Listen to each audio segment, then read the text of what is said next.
बोलो देवघर वाले बाबा की।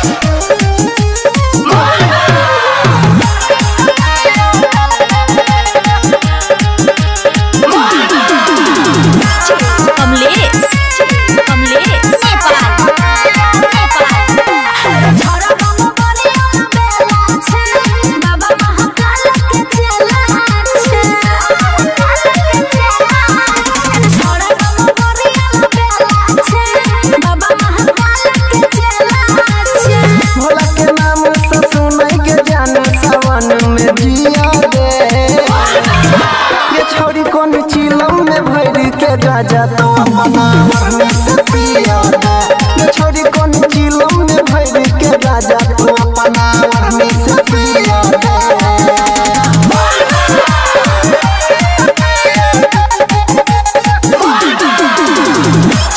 कमलेश नेपाल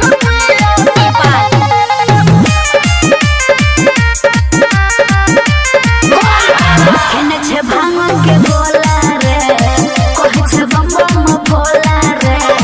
कोदे उपाय बाबा कर तो भलाई मस्ती में दे तो कर डोला गे केने छे भांग के बोला रे कहे छे बम बम भोला रे कोदे उपाय बाबा कर तो भलाई मस्ती में दे तो कर डोला गे हो छे बारिश जानवर दे माची से धुआं दम धके लिया दे ये छोरी कौन चिलम में भर के राजा तो अपना से पिया दे ये छोरी कौन चिलम में भर के राजा तो अपना से पिया दे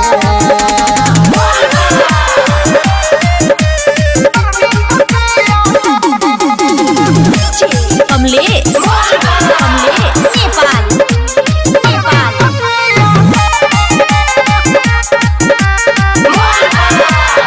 ना सजे तो जहर रे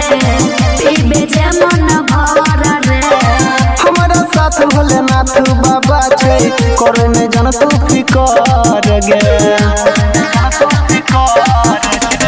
ना सजे तो जहर रे पीबे जे मन भर रे हमारा साथ भोलेनाथ बाबा छे करे में जन तू फिकर गे हमर अनिल के जागल छे फिल खनी राजा में दिया दे ये छोरी कौन चिलम में भर के राजा तो अपना